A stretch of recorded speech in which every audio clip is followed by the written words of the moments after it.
Here we are, the Wait for It Seattle podcast at Seatown Sports. It's episode 88. There's 88. Jeremy Stevens? Kevin. Is it? I don't know. I have a memory of, God, I wanted to say Tommy Kane, but I think he was 81. So now I'm all thrown off. Jimmy Graham, I'm pretty sure, was 88. Yeah. He's up there with Sidney Rice as notable free agents that never panned out. Jay Barner is currently number 88 for the Seahawks. So. The Barn Show. Yeah, that's pretty exciting. I mean, he is actually really exciting for the Hawks. But that's not why you're here, to talk about all the 88s in Seahawks history, which actually, they are rough when you look at them. I was right about Jimmy Graham. A lot of tight ends, Kev, a lot of tight ends.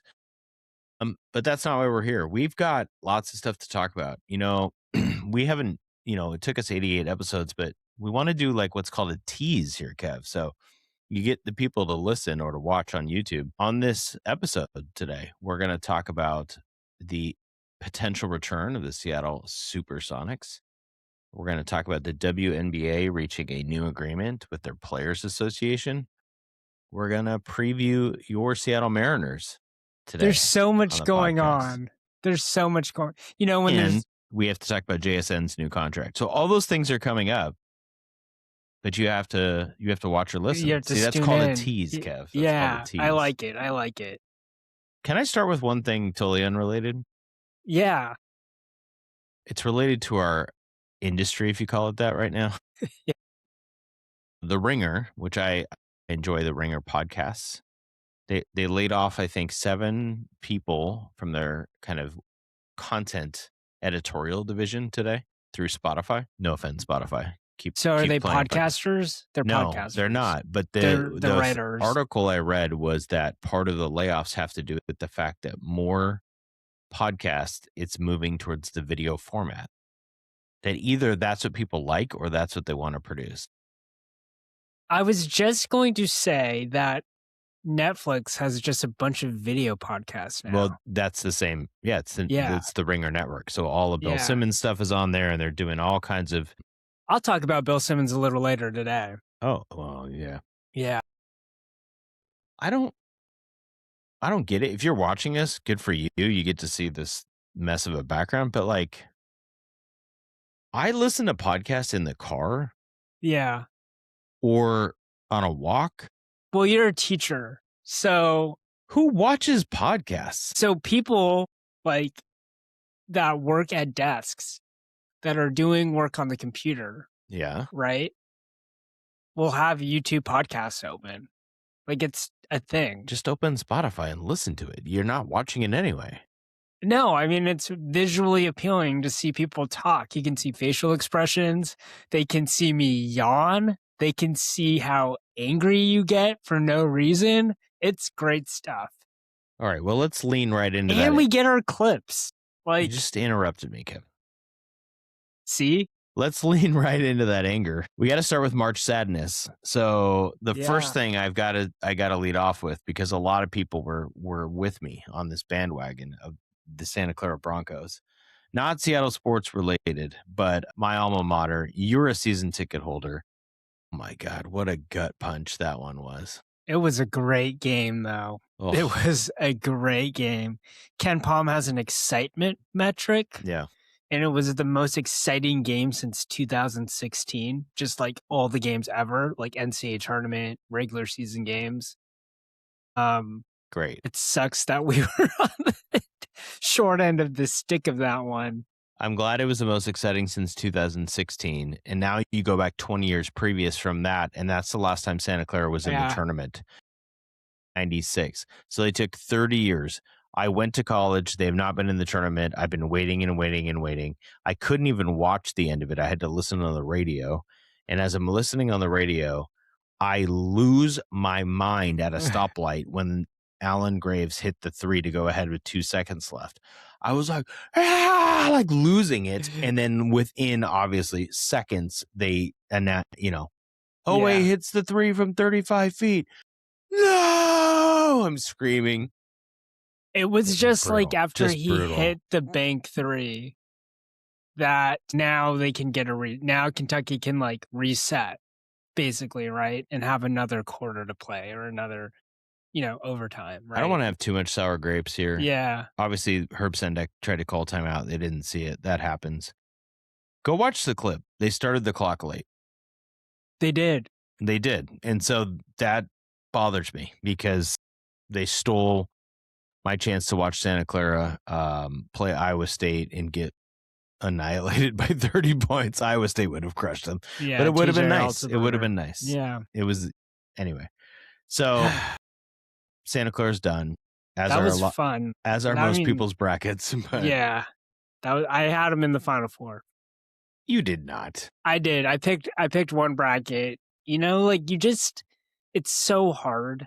I guess now I think everyone's strategy is going to shift, but you want to pick a sufficient amount of upsets, right? And so obviously I felt good about them because I just have watched them play and I know that they're legit. Not Final Four legit, but Yeah. right, like you just pick upsets. So anyways, Yeah, you could pick upsets. I mean, this year, I forgot that last year it was all 4 number 1 seeds in the men's tournament that went to the Final yeah. Four. But you talk about chalk and teams winning who are the heavy favorites. My God, the women's tournament.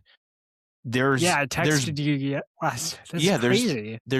there is parity in some ways because it's not just UConn winning every year, right? There was a stretch Yeah. where it was UConn all the time, and like honestly, as somebody who was trying to get into watching more women's basketball, it wasn't that appealing because you watch sports for the drama and the theatrics, right? You don't watch sports unless you're a fan of UConn or the Yankees or the Dodgers currently to just see the inevitable happen, right? Like, so there is more parity in that.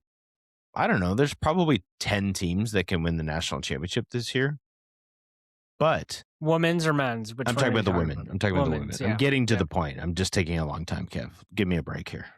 It's episode 88. But the scores of the second round games, like Texas beating Oregon, who I've watched Oregon. I went to their game live. Yeah. They're a they're a good enough basketball team. Yeah. Texas beat them 100-48 Mhm. or whatever it was. UConn beat Syracuse by like 50 today. These are second round games, not to mention the first round 50-point blowouts, right? That's silly. It's dumb. So I'm really excited for the women's tournament to get to the later rounds where there's good matchups every time. With that said, the team who's a lower seed, who I think could play with anyone, and they've proven it this year, are the Huskies. Yeah, they took UCLA. If you look at their first Look at the 2 times they played UCLA. yeah, right? and then look at the first 2 rounds of UCLA's games where Exactly. they've demolished these teams. I'm Or like, man, Kev, the Big Ten tournament final, UCLA won by 50 against Iowa, who Yeah. lost today. Turned out was fraudulent. yeah. Right? Are the Huskies like were they just underrated, going underseeded under? I mean, they were a 6 seed. They should have been a Yeah. 6 seed, but Yeah, something about their roster, and this will be interesting for next year. It's kind of part of the conversation here. Something about their roster makes them be able to play with the big guns, right? I don't know what South Carolina, UConn would look like, maybe UCLA because they've been in the conference with them, but they lost to UCLA way less than anybody else. They were in the game into probably the third quarter in both matchups. They beat Michigan, who I think is a 2 seed. They beat Minnesota, who's a 4 seed. And then they just take TCU on the road. TCU with a 46 home game winning streak, yeah. longest in the country, and they go to overtime. And That what home makes- crowd was nickel. they were really good. They were a really good crowd. So how do you view this? Is this March sadness, or do you have hope? Or like, where are you? Somewhere in between? Like, For what do some you think? reason, it's very encouraging that even though these programs have, I mean, I got to separate the men's and the women's. Yeah. I think the women's have had historically like way more success than the men's team, dating back to their Final Four appearance. And I do think it's good. I think it's a step forward. Like the transition of the Big Ten, if you Mhm. think of the big 3 sports programs at UW, football, men's basketball, women's basketball, this team's been the most successful. Most of the commentary after the game wasn't the core is going to disintegrate and we don't know when we're going to get back here. It's no, this team has a good core. They can compete in the Big Ten. Watch out. They could be a top 15 team with returning production, and who knows what comes through the transfer portal. Um, all your freshmen become sophomores, like that sort of thing. So I'm very optimistic about the Husky women's team. I think Howell's going to be a first team preseason Big Ten player. I'm encouraged by the bigs on the team. I think they're just going to be better, and they played in the Big Ten, and I think they're going to improve upon what they had 10 losses, 11 losses with the tournament loss. Like I think they're going to be pretty good next year. It's exciting if they retain everybody, which I don't think will be an issue. Yeah, so there's a couple things, right? Um, I think you might be right about Howell. I think she had an amazing sophomore year, but let's not forget that Xavier Sellers was all Big Ten and she's Yeah, returning, right? So you have Sellers and Howell returning. yeah, Elle Ladine graduates. Unfortunately for Elle Ladine, podcast guest, she had a really bad senior year. She had a hamstring injury to start the year, and she just never got it going to the point that in the game against TCU, she shot the ball 6 times and had 2 points. And this was the leading scorer for the Huskies a year ago as a junior. yeah. We talked on this podcast, or maybe I just talked to my friend. We said, who is there anyone on the Huskies that could be a WNBA player? This is before Howell came. And it was like Sellers or Ladine. I was like, Ladine might be a late first round pick. That was the way she was playing after her junior year. I mean, Yeah, she's not even in the conversation anymore, right? yeah. But if you look forward to the next year, because Ladine had such a bad year and they went, as you said, 22-11, a 6 seed, they return. Hannah Steins also graduates. So out of the starting lineup, they returned Sellers and Howell, who could be all Big Ten. And then Bryn McGoy, their big, is a freshman who in that game was the most important player at sometimes. I mean, she's going to make a leap as a sophomore. It's going to be incredible. And then they'll round out that rotation with Devin Coppinger, who played an amazing 32 minutes in this game. She'll be a junior. Chloe Briggs, who didn't play in this last game, but is part of the rotation in the regular season. Sienna Harvey, who's a backup point guard, who I talked on this podcast. I think she's amazing. I think she's going to have a huge year. She's from Australia. Yes. And then they're going to get a big in the transfer portal because they don't have a big coming in the recruiting class. They have a freshman guard coming in who's really good. But based on how the freshmen have been going, she probably won't play a lot next year. They'll probably get, I'm guessing, a guard and a big in the portal. And to your point, they were one of the only teams in America, if not the only team, that didn't lose anyone in the And I portal. think if you look at the success that Howell had, like that's encouraging in terms of recruiting transfer portal For players. sure. Ladine coming off of the books, for the lack of a better term, I think Sure. you're going to distribute her rev share NIL. It's going to get like a chunk is going to go to Sellers, a good chunk is Yeah. going to go to Howell. Sellers and Howell get paid. Yeah. I don't think I don't think you can necessarily replace Ladine. It'll be more like, well, the senior transfer that came in, the big, what's her name? Yulia Grabaskaya. Yulia. Yeah, Yeah. so she'll come off the books. I think they'll just be some plug and play type of players. but Maybe the they'll get a core is boost in the there. NIL too, Yeah. because I think people see momentum building, right? Yeah. Like you would want to back this. To your point, I mean, I saw somebody say they thought top 10. I think that's aggressive. I think a top 15 team is fair. I think in some ways, but the Big Ten so good, you got to look at like what does it look like in the Big Ten? Can they be a top 5?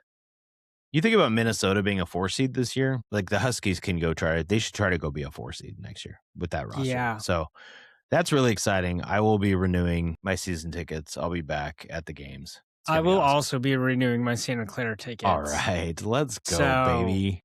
Yeah. Speaking of NIL, they're going to hit that portal. They've been good in the portal.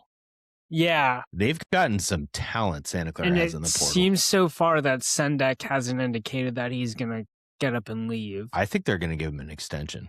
Yeah, I think mean, they're they gonna pay should. Sendek. I really think that they should. They're going to see a huge bump in their application numbers because a lot of people watch that Kentucky Santa Clara game, right? So I don't think their application numbers are suffering. No, not necessarily. at all. That's cool. But Yeah. I will say though, they, one time LMU, I'm going to go on a little tangent let's here, go. but one time LMU they made this such a big deal. This was years ago, maybe close to 10 years ago, where they put LMU, like an LMU ad on New York Times Square with like the big screen. And they put it on their Instagram and people were commenting like, this is what you're spending your money on. Like there's the typical like social justice, like, Yeah. why are you spending your money? This could go to tuition assistance. But my favorites were, why are you wasting your money? If you invested this in your basketball team and made it past the third round of the WCC tournament, you definitely would get an enrollment bump. This is such a waste of money. I mean, And I there's thought truth there. there's so much truth there. And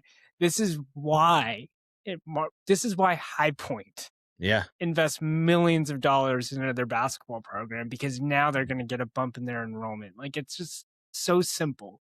If you're good at college basketball or college football, like it's part of the ecosystem. It feeds everything else. Like it's why these small liberal arts colleges that are D1 put all their eggs in the basketball bucket, because you could get a good story like Santa Clara this year.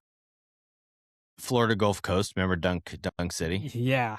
Their out-of-state applications went up 88% after the run in the March Madness. Yeah, I mean, did you even know who VCU was? Like VCU, yes. VCU beat Duke with Eric Maynor back in the day. Come on. You're talking to a sports junkie here, Kev. You're talking to a real March Madness fan. Yeah. Dayton. I did not know Florida Gulf Coast before they put on Dunk City. I was not very familiar with High Point. Yeah. I certainly wasn't familiar, and it didn't work out for them, of this school called Queens from North Carolina. That I was like, they must be from New York. No, they were not. Okay. Yeah, Hofstra's in New York, by the way. Yeah, I know where Hofstra is, Kev. Yeah, you're picking schools that everyone knows. Speedy Claxton went to Hofstra, played the NBA. Great. Yeah. Yeah, God. Kev, don't quiz me on this. This should be our top 5. Yeah. You quizzing me on things I know. Okay. God, reminds me I need to get a top 5 together. Boy, okay. Well, maybe I can do it for the two of us, because we'll get to that later. You'll want to listen. March sadness. All right, what's next? Let's transition to something a little less sad and a little bit more exciting. A big new contract for one Jackson Smith-Njigba of your Seattle Seahawks. So Jackson Smith-Njigba is now the highest paid receiver in the NFL. He's the highest paid player in Seahawks history, passing Russell Wilson's contract. Do you want me to outline some of the details here and then have you react, or what do you want to do? Yeah, go for it. Okay. So this is all courtesy of the Seattle Times, so appreciate them for writing great coverage, support local journalism. 4 year, so there's a couple parts that are interesting. Maybe 2 days ago, they picked up Jackson Smith-Njigba's 5th year option. Okay. Just to be clear, I think I have this right. This coming season, so it'll be the 2026 fall, he'll be playing in his 4th year of his rookie contract. 27 would be his 5th year option. Okay. Then they signed him to an extension 4 years after that. So he's now under contract for 6 additional seasons, which is very exciting. The extension was 4 years, $168.6 million or $42.15 million per season. It is more than Jamar Chase. He's the highest paid receiver in NFL history. Crazy. He gets $69.13 million fully guaranteed at signing. Okay. But now, because of the option in the 4th year rookie contract, what it means essentially is he's going to make $195 million over 6 years, which averages out to $32.5 million. The way, and I don't know all of the details of this, but the way the cap works from overthecap.com is that they can now have hits be less in different years. So in 2026, his cap hit is 10.3 million instead of 5.8. That's certainly not 40, right? Yeah. That gives them some, and then the 27 cap hit actually drops by a little bit to 8 million because of the extension with the option, right? So in the next 2 years, his cap hit's only 10 million and 8 million. Why does that matter? It matters because it creates space for a Devin Witherspoon giant contract as well. See, they could see my facial expression agreeing with you. When you're watching the video, you can see Kev. If you're on audio, he was nodding vigorously. Well, and here's the thing. It's not like you wait until later to do the Witherspoon extension. I think that happens next. It's the same logic, right? Yeah. And I don't, again, I think in a past life or a future life, maybe being a capologist would be like totally my jam. Like I would have loved that job. Do you think he hits the record, right? And I guess he's setting the market. Yeah. Does he deserve to be like the highest paid receiver?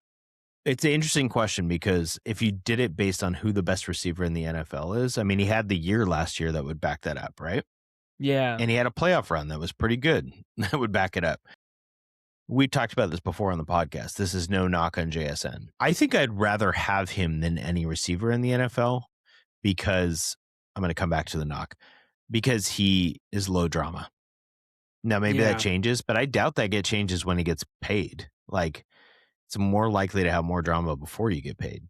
He just isn't that kind of guy. Talent wise, Jefferson, Chase, Puka, to me, those three are probably higher ceiling, right, in their peak years.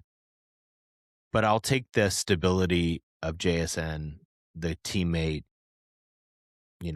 all those guys have had moments, maybe less Chase.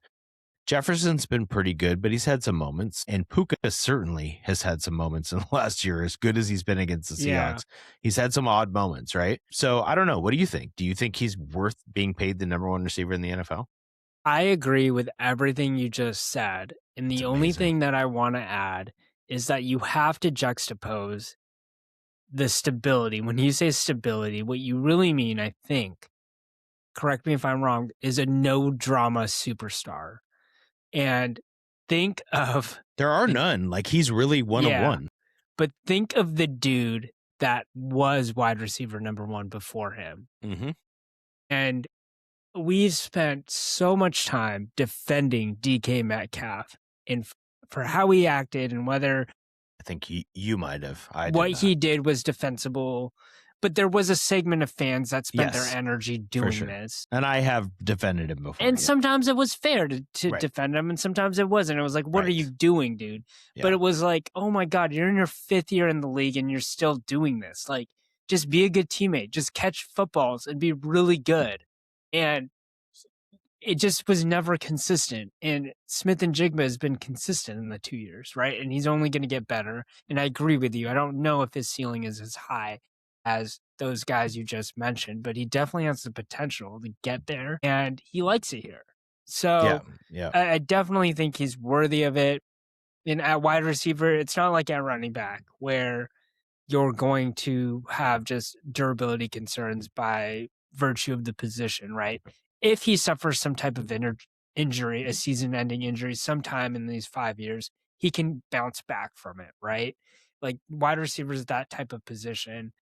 And he Especially can, because sorry to interrupt you, but he's yeah, such a precise route runner. That's what they say about him. yeah, And it's not like a guy relying on speed. So if you get an injury, you're not taking away that speed. He should theoretically be able to. I mean, he's going to lose explosiveness at some point, like all players do. But he's not just running by people. That's what Shaheed's going to do, hopefully, next yeah, year. I had a student in class. A lot of my students apparently listen to this podcast. So hello, who said, well, imagine what they could do with that money. If they hadn't signed him. And this is a kid who's a JSN fan, but he's like, that's a yeah, lot of money. My response was like, well, what would they do? What don't you want? JSN's a top 5 receiver.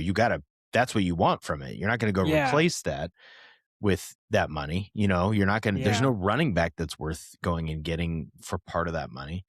I think that is who you want to pay. So the Witherspoon deal will be interesting. I want to take a quick second to say they seem to have matched Jake Bobo's offer sheet from the Jaguars. So Jake Bobo will also be back. So the receiver room is pretty. I like Jake Bobo. He's a good yeah, player. That receiver room is pretty good. But corner Witherspoon is interesting. So Trent McDuffie just got traded to the Rams, former Husky, your favorite. He's now the highest paid corner in the year or in the league at $31 million per year. Sauce Gardner's at 30, Derek Stingley 30, JC Horn 25, Jalen Ramsey 24, Surtain 24. Does Witherspoon deserve to be the top paid corner in the NFL? no, Hard. It's a hard. yeah. I do think he's like a step below, like a tier obviously below um JSN at his position. Okay, but even if you do that, this is my other point I was going to make about JSN. So Yeah. even if you say he's not the best receiver in the NFL, he's next up. Yeah, So that's if you're true. next up, you just become. So Puka's going to become the top paid receiver once he gets his contract, I think. because Puka's up next year, I think. So I guess maybe Witherspoon gets $32 million a year and becomes it, and then somebody else passes him, right? Is that foolish? I don't. I mean, And if they, sometimes you got to pay your core. yeah, if you, You can't. I Yeah, mean, can you imagine not having him? Like, yeah, exactly. I don't know. I He don't know makes if, the yeah, defense go. I mean, he he was was a so good in signature the piece Super Bowl. for the He Mike was so McDonald good. defense. Yeah, I mean, you have Eamon Warren, a rookie deal for a while. You just signed Job to $8 million a year, very reasonable. You've got Ty Okada on a young deal. You've got, Murphy and Williams locked up for a while. Probably worth it. So let's say he's $32 million a year. That cap hit, if JSN is 10 and 8 the next 2 years, the cap hit's not going to be that big. I think you got to do it, and I'm guessing they will do it. They've kind of said they're going to do it, right? Haven't they basically said, like, this is why we're not going crazy in free agency? We're going to lock up these two dudes. yeah, yeah. See, the Seahawks media is sophisticated enough, and John Schneider doesn't. I mean, he doesn't really give away too much, but like he understands what's going on. I don't think like him saying anything like we want to re-sign our best players is that like he's not Right. keeping secrets. Right. And that I will say that the way NFL deals and a lot of MLB deals with deferred money, NFL just doesn't call it that. JSN's cap hit in 2031 is $50.3 million. God. I'm guessing if we get to 2031 and JSN's not as good anymore, Yeah. he's not getting that. They're cutting that, and it's going to be whatever. And if he's really good, they'll sign him to a new deal, and that's what they do, right? You get to the new deal so you don't have the $50 million cap hit. So Yep. you give the guy 2 more years, a signing bonus. It's just moving money around. So speaking of moving money around, Kev, Yeah. the WNBA is moving some money around. No strike. We're gonna have a season. Kev, do you want to share with the people the highlights of this new deal Yeah, the CBA came man. up with? So we got salary cap goes up from so right now it's 1.5 million. It's gonna be 7.0 million. Okay, can we stop for season. just 1 second? Yeah. The salary cap for the entire team is Yeah, 1.5 million. Yeah. And we just talked about JSN making $42 million a year. Okay. All right. But now it goes up to 7 million, which is good. And I don't know how the cap works in the WNBA because you got some people on some supermax deals that I don't know how they fit under a $1.5 million cap. Maybe they pay a luxury tax, but anyway, going from 1.5 to 7 is a pretty big deal. That's a big deal. And minimum salaries are 6 figures at $300,000, and in year one you could make 1.4 million. Coming out Just of to the be draft. clear, the minimum in 2025 was $66,000, which if you live in Seattle and you play for the Storm, now you do. I think there was some housing. You probably have a fair amount of meals paid for at the facility during the season, but it's really hard to live in Seattle on $66,000. Yeah, I mean, it's kind of like the NWSL, and it'd be fascinating to get an NWSL player to kind of talk about like how they think of their job and how much money they make compared to their peers that are in other jobs which make more money than them, and their peers aren't on TV playing for a professional sports team. I just find it fascinating. I have an NWSL player who does multiple side hustles we could see if she can come on the podcast. Yeah. So the bottom line is these players are getting paid more. It's commensurate with the explosion of the game. Now, query whether it's actually fair, right? Like, that's kind of what the argument has been about between the owners, the NBA, which owns the WNBA, and the players union is like, what's a fair piece of the pie? And this was a huge step. I'm sure the players wanted more. Like publicly, they'll say that they got, this is huge, historic and it's huge. And the WNBA is going to say that too. But I'm sure that there were concessions made in that, in the deal making stage. Of course, like there had to be, right? Or they wouldn't. Right. You have to go through a painful process to make sure you really squeeze as much as you could get from the other side, both ends, right? I'd like to think that this was a player. The players played this right, right? They and Breonna Stewart was instrumental. It's not a accident that Unrivaled, was there. I'm sure it was talked Right. about. Like, here is something that we're doing without your help, right? Without your platform, right? And we can go and just do this instead if you don't come to the table and give us what we want. So I thought that was a very masterful and interesting aspect of this all is that, like, also the whole thing about everyone signing 1-year contracts and this is going to transition to what we're going to talk about right now to create this like free agency frenzy. Crazy. Like, are these players just gonna like stay where they are and just sign contracts with their teams? Or are they really gonna go and it's gonna be like this insane 2-week window where people are just signing with Yeah. whoever? Everything's going to be insane. So, that's one thing we wanted to bring up on the podcast. Obviously, people, even if they're casual WNBA fans, probably saw the headline of this new deal. One thing roster wise is now there are 12 players rostered, but there are free agents all over the league. It's absolutely insane. Like there's like nobody under contract. I mean, there are. Over 100 players. Yeah. And how many teams are there? There's like 15 teams. There are, yeah, it's blowing my mind. I can't even remember how many teams there are, but there are 2 new teams. That's the first thing, is that normally we would have already had an expansion draft. So the expansion draft process for 2 new teams in Toronto and Portland is also skewed because you would have had free agency and you would know who you would have left to protect. For example, the Storm have like no one under contract, basically. They have Nico Mule, Jordan Horston, Dominique Malonga, and Lexi Brown. That's their team. Those are the 4 players they have, right? Yeah. So if they protected 5, like in the previous years, they could protect all of them and not have anyone selected. So are they going to do free agency first for 2 weeks and then do an expansion draft? That doesn't really work. Yeah, the expansion draft's April 1st through 6th. And then well, yeah, free everyone agency seems to think it's going to be on April 6th because the NCAA Final Four is on the 5th, right? So they'll do it the day after. The draft is on April 13th, a week later. The Storm have the number 3 pick, by the way. They have some good picks. And so Olivia Miles of TCU might be on their team. Who knows who they'll draft? Okay, can I just give you hold on. In that span, you also have free agency because camps open April 18th.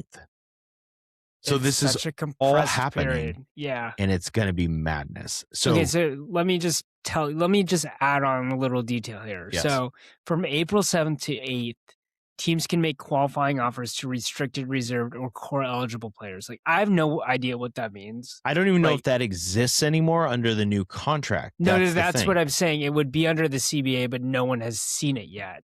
Okay. So this was an article today on ESPN. Okay. Negotiations officially begin April 9th, and players can formally sign deals on April 12th. Okay. Usually that process, which is what I just described, April 7th, that's a 5-day process. Usually that happens over a 3-week period. But also is the expansion draft is happening before that. So like Toronto and Portland have like no one on their team. Like, how are they going to do this? By the way, here are free agents in the league. These are names you've heard of. Jewel Lloyd, Kalia Copper, Jackie Young, Gabby Williams of the Storm, Alyssa Thomas, Brittany Griner, Skylar Diggins-Smith, Breonna Stewart, Marina Mabry, Kayla McBride, Sabrina Ionescu, Kelsey Plum. All of these players, it keeps going. Jonquel Jones, Courtney Vandersloot, Nafisa Collier, who is like the MVP of the league. Currently, all of these players are free agents.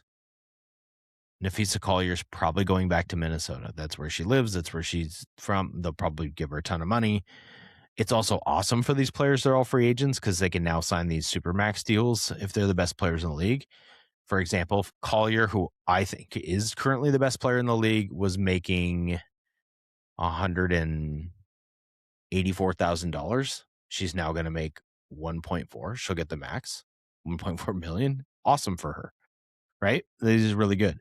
But the roster construction is going to be absolutely fascinating, and you should be paying attention to what's happening at the Storm over the next 3 weeks. Can I just read? I'm reading this Yeah. article and it's blowing my mind. You know what's really good for video podcasts? Reading an article. Sources told ESPN that You're neither like, you literally not talking, but just reading. People love that. that neither Toronto Tempo nor the Portland Fire have received any rules or guidelines on how the expansion draft will work. The draft is scheduled for April 6th. That is in 13 days. They literally don't know what the rules are. Yeah, what's weird is you would think while they're at this non-labor piece, right? Whatever's happening, it wasn't a strike, but it wasn't a labor piece, that the league would have had it ready to roll and would have told them immediately, like, this is how it's going to work. Some staffers on ChatGPT right now, like putting together a draft to circulate. Like, yeah, I can't exactly. believe it. Yeah. Well, it just doesn't make any sense because there's no players they can go get. Nobody's under contract. Yeah. So, like, what do they do? Yeah, I mean, we just said that there's a few people under contract. I'm very confused because I thought the expansion draft would have to happen after free agency, but then you create this weird incentive where, like, if your team's signing a player, you're like, we're gonna sign you on the condition that you're not going to be one of the protected people, right? Like, Or we're not going to sign you until won't... after the expansion draft, right? Because we might lose you. Why would we do that? So, like, then they won't do it. So they have to do the expansion draft first. It really sucks for the fans in those cities because in a normal year, you might be able to get somebody off a roster who's pretty exciting and young. And right now, you're going to get nobody. Well, they don't even have a rule, so we don't know what's going to happen. May 8th, though, game season opener for the Storm against the Valks, the Valkyries. The Storm do have a new head coach that we've talked about. And they have the number 3 overall pick. Yeah, we have no idea. Like all teams, we have no idea who's going to be on the roster, but we'll keep you updated as we go along. Speaking of basketball, these are just my segues. I'm wearing the sweatshirt of the Sonics coming back. Yeah, dude. But I guess we haven't talked since we have not. The vote's happening Wednesday. Well, if you're listening to this on Tuesday, it's happening tomorrow. Right. You can just say Wednesday. Then whenever people listen to it, they know what day it is, Kev. So Wednesday just means, like, what does that mean? It's just like they're whether to formally explore expansion. Yes. NBA insiders say that vote is a, quote, sure thing, that it's going to get approved to go explore Vegas and Seattle as the 2 preferred options. Why this is different than other times is in previous times, they've talked about opening expansion process and taking bids from cities. And the NBA is saying, nope, there are 2 cities we're looking at, and that's it. Then between the vote on Wednesday, which hopefully goes well, we'll talk to you at our next podcast if it does or doesn't. Then at some point, the NBA owners would have to actually approve expansion. Tim Booth of Seattle Times says the earliest that would maybe happen is July at the Summer League. That's when they meet again.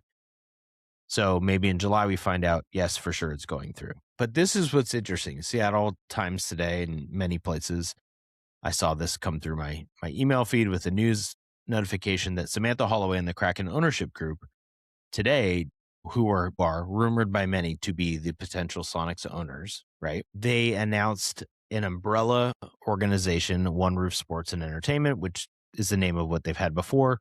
They basically expanded the operation to own more of Climate Pledge Arena and to have basically the ability to take other things under the umbrella of their sports group. Okay? Besides just the Kraken. Yes. Todd Lywicki, once of the Seahawks and now with the Kraken in this organization, had some amazing quotes in the Seattle Times today. Okay. I'm going to give you the first one. It's the right thing to do. It's the right thing to do by way of our fans. It's the right thing to do by way of our dreams going forward, what we hope. There could be a big moment forthcoming. We're going to be ready. He's the CEO of this group. Like, that's an amazing quote. Like, he's just saying, you know, what we're all hoping is happening, which is the Sonics are coming and the Holloway group with the Kraken ownership are going to be the owners of the Sonics. And they are the presumptive favorite. Yes. If you go to ctownsports.com, I wrote a little article about, like, who the owners are going to be. They're I don't know if there's just be like a lame duck ownership group that kind of comes together out of nowhere. I just don't see it happening. It just, It's weird though, because I guess if there's an ownership group in the way, like this is I think this is maybe different than Las Vegas, where there legitimately like might be competing factions. Here it seems like this is the one group, this is the group that owns the arena. Like there's no other way this is gonna go. Yeah, I don't know how they can increase their ownership of the arena, and Yeah, then some other ownership group's gonna use the arena, yeah, and I think the WNBA. I think the NBA knows exactly what they're doing. They have this all aligned, but they have to, as many of our lives we've yeah, had to do this, you have to go through a process. Even if you know who you're gonna hire, you go through the process, right? Even if yeah, you know what you're gonna do, you go through the process. Maybe you're right about Vegas. Let yeah, me give you the second quote real quick. He said, "Why today? Because if you look at the stars, maybe they're aligning." Like, yeah, he's just not hiding it at all. yeah, Like, he's just giving yeah. every hint you could have that this is heading in a positive direction. You know, the one thing that's really rubbed me the wrong way, though, the past 2 weeks? Every single person that has come up with some type of take of why this isn't a good thing. There's several people here and several different strains of argument.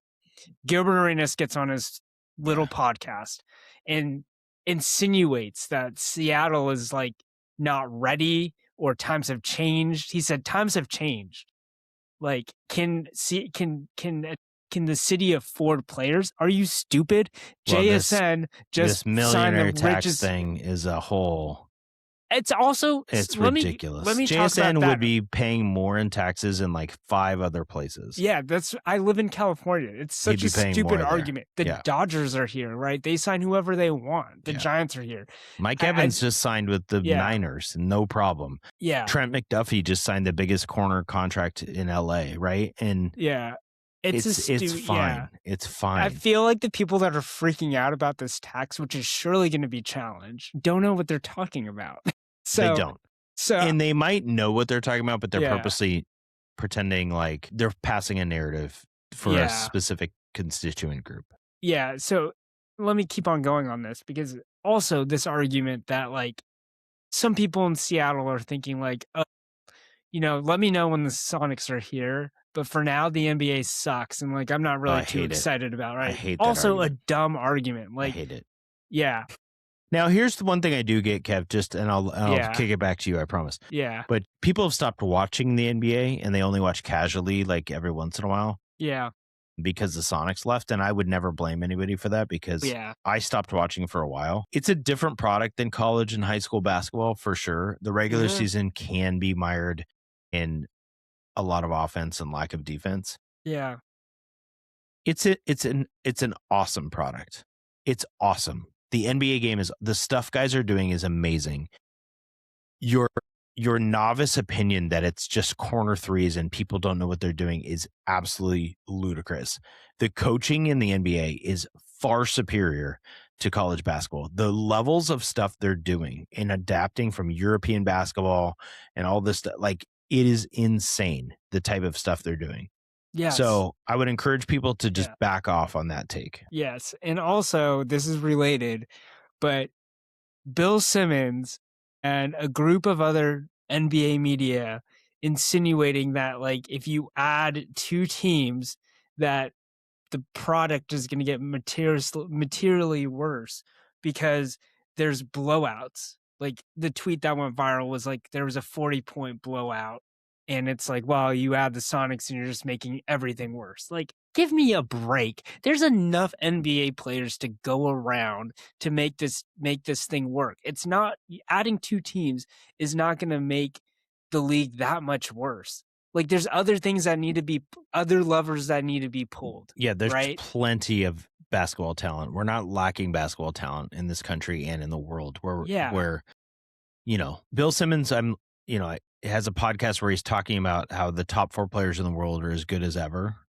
And, talks about how cool it is the Pistons got good and all this stuff. He's talking out both sides of his mouth. You can't do it. You can't say like Jokic and Luca are amazing for the game and SGA coming from Canada and you have this in Wemby from France and all this international flavor. It's Yeah. just going to get better. And you're talking Will there about be bad Seattle and teams? Las Vegas, though. We're Yeah. not talking about like Memphis. We're not talking about New Orleans.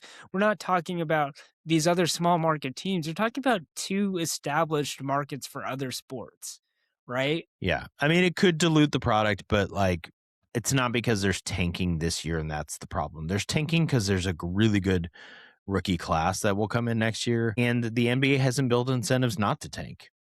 Like, what's the point of being the fighting for the 10 seed for a couple playoff games and some playoff tickets? You could go get Darren Patterson from Kansas or AJ DeBanza from BYU, who could be game changers for your franchise. The NBA's constantly had that. Patrick Ewing changes a franchise. Michael Jordan changes a franchise. LeBron James changes the whole history of the Multiple Cleveland franchises. Cavaliers. But like Multiple the Cavs getting franchises. him in the draft changed their world, Yeah. right? Yeah. Luka going to Yeah. the Yeah. Mavs changed their world. They were going to be bad after Dirk.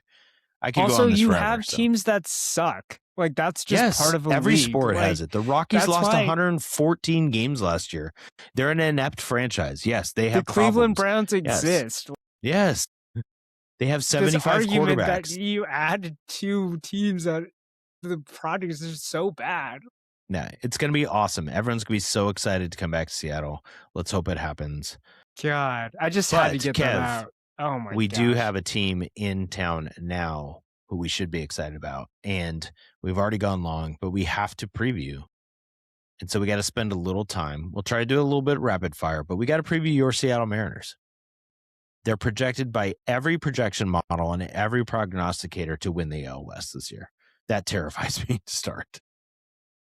I wanted to do a little breakdown preview of the Mariners. So first, their first game is on Thursday, home against the Cleveland Guardians for a 4-game set to kick off the year, followed by the Yankees. Not an easy start to the year for the M's. Pretty exciting, though, to be at home to kick things off. I'm going to the game on Thursday. I'll talk more about that later. I wanted to do, if we could combine let's start with 3 things we're worried about combined, and then 5 things we're excited about, or we're optimistic, okay? So start with the negative because you got to get it out of the way. But do you have one that you want to kick off with? Like, what's something that worries you about this Mariners team going into 2026? I'm worried about the 4th and 5th starter. I had that on my list, Kev. Yeah. Is Bryce Miller hurt right now? They haven't announced that he's going to start on the injured list. He will not start in the rotation. But so boom. He's not out for a long time, theoretically. Yeah. So you slide in our homie Emerson Hancock, who's just permanently part of the rotation, right?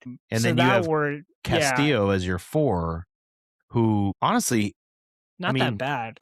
No, well, I guess you're right. I guess Luis Castillo as a number 4 is not that bad. But he's going to give you a lot of quality starts. I'm also worried about the 4-5. That could be back-to-back just getting, like, they could get shelled. Hancock's going to have to start against the Yankees in his first start. Castillo's going to be against the Guardians with Jose Ramirez and in this lineup that's Steven Kwan. That lineup's pretty good. Yeah. That doesn't strike out, that hits the contact. I just, I'm with you. The 4-5 worries me. Here's another one I have that won't be popular because it should be a strength. I'm worried about the bullpen. And maybe I'm always worried about the bullpen. I feel like I said this last year. Here's the flip from last year when I said I want them to go spend on a free agent to be in the back end of the bullpen. They went and got a guy. They got Ferrer, who they love. So the back end should be Spire, Ferrer, Bazardo, Brash, Munoz. It sounds awesome for those 5. Like really awesome. Maybe spring training is affecting me more than it should, but these guys are getting shelled in spring training. And I have this Munoz fear. His velocity was a little down. He got hit a couple times last year. I have this fear that all of a sudden he's going to be very hittable. And that Spire was not good 2 years ago. And is he like every other year is good type of reliever, Yeah. And that Ferrer has all these like great spin rates, but like his results aren't as good as everyone wants him to be, and maybe this is just the pessimist in me and I shouldn't be worried about the bullpen. You're feeling things, just how I feel that the 4th and 5th is a worrisome, but like, do you think I'm crazy? Is it actually real? Like, are we just reaching for things because this team's actually pretty good? Maybe. I do agree with that. Like, this team is good. Can I give you the one last thing I'm worried about? Please. Brendan Donovan hasn't had a full season or hasn't had 81 games at T-Mobile Park. Mm. And we're banking on him being, a suitable replacement for the Jorge Polanco type of player, right? And we've talked about him being good. And we've seen it so many times, right? An average, a little above average MLB player becoming below average after playing a season in Seattle. Okay, I'm gonna flip that. I'm not worried Yeah. about that at all because he's not the kind of hitter where it will matter. He's a spray hitter. He hits oppo. I think Brendan Donovan, I saw a bold prediction for fantasy that he's going to lead the American League in runs leading off of this team, and I think he really could. Yeah. I worry more about the lineup part that's Ref Snyder, Canzone, platoon at DH, and Rayleigh Robles in right field. I see an upside version of it, but like Ref Snyder crushes lefties, great dude. People say great things about him. How many Ref Snyders have we seen where they come in and they're like, hey, this guy's going to platoon a DH. He crushes lefties. And then it's like, wow, he's hitting 110 in May and everyone's Also, like disappointed. Cole Young, right? Young guys can be 50-50. And then Crawford starting on the IL. Yeah. So then you're depending on Leo So all of a sudden the Rivas bottom of your lineup. is kind of Yeah. lame. So that's a worry. Now I'm going to spin this into 5 things I'm excited about. Number 1 is Cole Young. Yeah, Kev, I had to say it. I was worried to start spring. Do you know this dude, what he's doing in spring right now? He's tearing it up. He hit a 478-foot home run in spring training. I want you to understand, 478 feet. That It was gets the you some bonus longest, points in the home run derby. the longest home run. Yeah. The longest home run in Cactus League play this spring.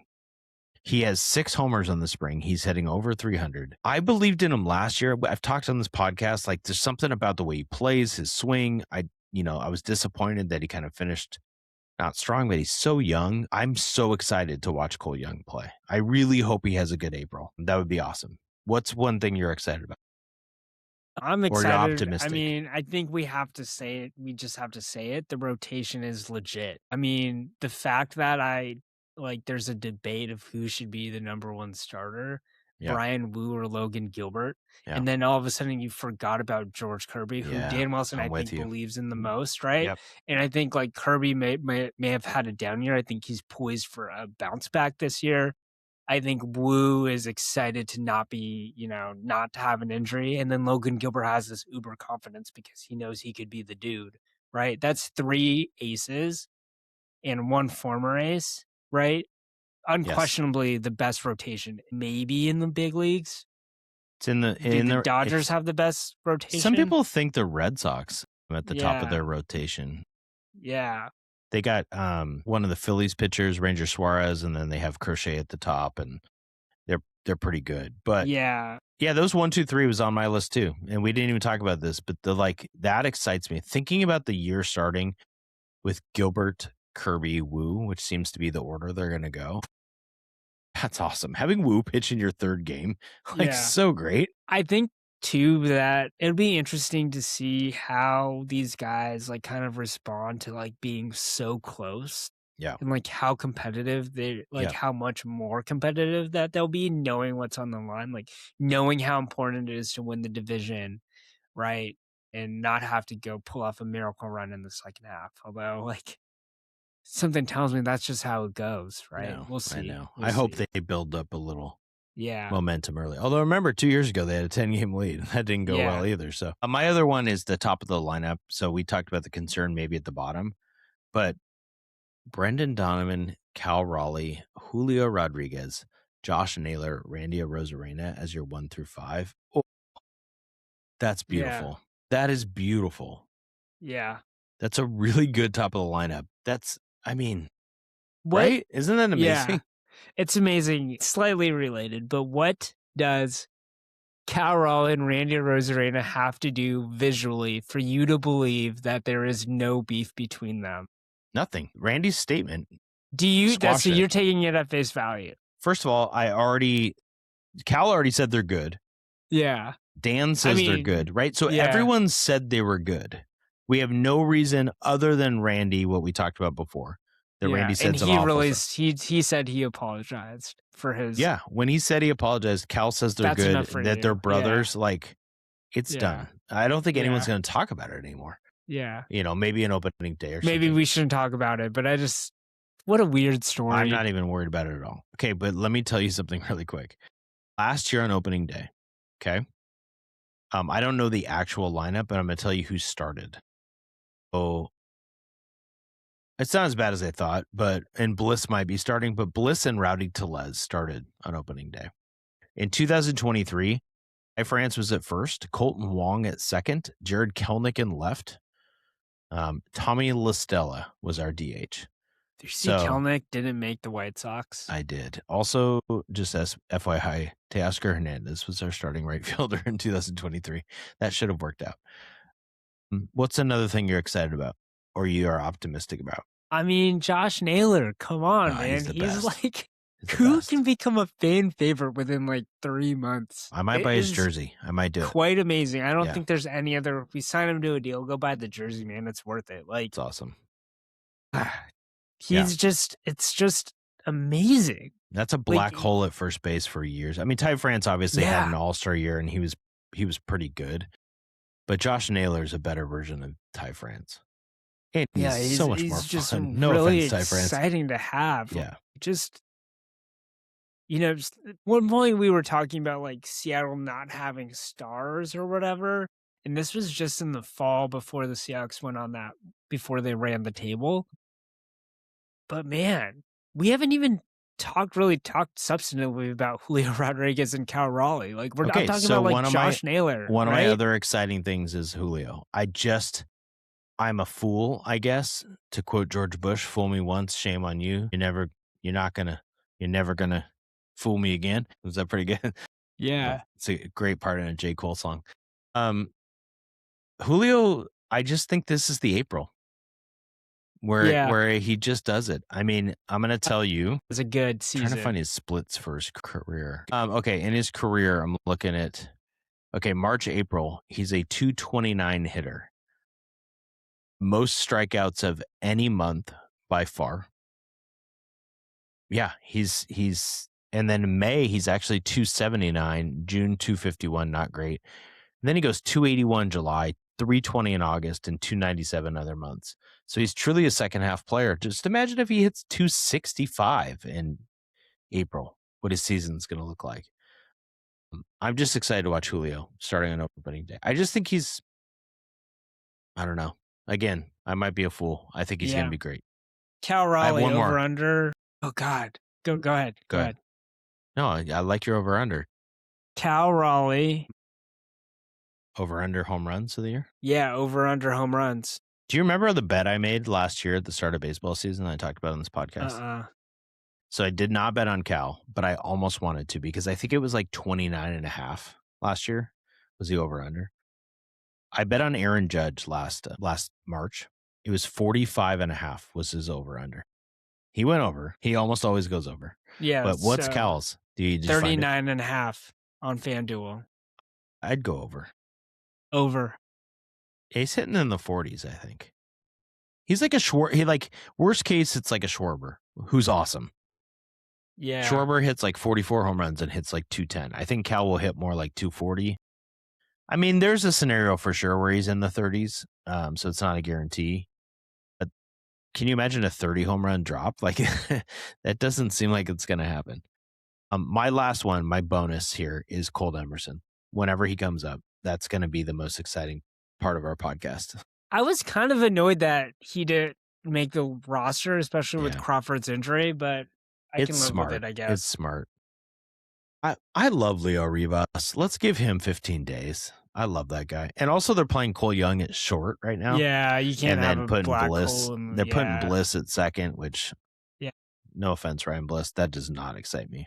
If Ryan Bliss is in the opening day lineup when I go on Thursday, I'm going to be real sad. But you know what I'm not going to be sad about on Thursday, Kev? Food. Food is exciting, but there's something more exciting that you and all podcast listeners who are loyalists should know is my number one reason for going to opening night. I do know. What is it? Your magnetic schedule. You know it, Kev. I needed the magnetic schedule.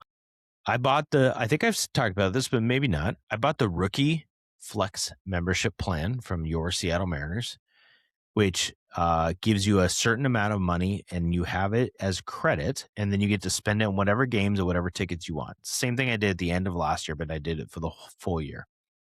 So the game is almost sold out. It's way too expensive. Like $300 or 300 level tickets are like $50, $60 each. It's stupid. Part of the reason it's so expensive is because they're unveiling the AL West banner. You know, it's an exciting day. It's opening day. It's awesome. Did you see the photo that leaked? Like it was just on a truck. I did. Which also funny. I'm like, yeah, of course it looks like that. Have you seen the other banners? It's going to look like the other banners. It's not that exciting. Yeah, the food will be interesting. I don't know with a sold out crowd that I'm necessarily excited about going to lines for food. This might be like we bring our own food situation. You know, we'll see. We'll see how I approach this one. But the magnetic schedule is really exciting. Well, I'm going to other games. Yeah. I'm not going to any other games in that homestand as of now, but I've got tickets to. I locked in a few other games, like a Padres game, an Astros game. Part of me wanted to watch opening night at home because it's fun. I had tickets to Friday originally, but I traded them in and went back to Thursday. I'm like, I gotta get. You would have been sweating because people still don't know how to watch the game on Thursday in Seattle. That is fair. I think I'm gonna have to buy the Mariners TV, which the streaming thing will be fine. Yeah. I mean, because I have YouTube TV and it doesn't sound like it's going to be on YouTube TV. Or like people don't know if it's going to be on. Yeah, no, it'll be on Fubo. Yeah, it's going to be on Fubo. I think maybe not. Okay, the magnetic schedule is my poll. I love a magnetic schedule. Everyone knows I have a Kraken one up. I have a Mariners one from last year up. I'm going to get 2026. It's going to make me so happy. And if I don't get it, I'm going to crash out completely. But the top 5 for today is the top 5 Mariners promotions for this coming home season. So can I just give you my 5 and you react? Does that work as a top 5? Yeah. I mean, I'm looking at someone. I'm like, ooh, I kind of want that, but go ahead. I'll go my 5 and then you can tell me if you do it in a different order or if there's any I'd add. Missing. Okay. Yes. Okay. Some of the thing is on the website, like they don't have pictures for some of the future ones, so it's a little hard to like rank them comparatively to the new ones. At number 5, I have the Humpy Shoulder Plush Night. Yes. Okay. It would be higher if it wasn't a shoulder plush. Like, first of all, I don't want this. I think it's a cool promotion because Humpy is amazing. By the way, all 4 of the salmon now are sponsored by Brooks Running. The fact that we both knew that. Yeah. It's amazing. But the Humpy, like, I don't get the Labubus and all the shoulder things. I don't understand it. I don't get the trend. Do people have them in high school? No, like, nobody's rocking these things. It's not a thing. It's not a thing. No. Okay. So I don't know who's doing it.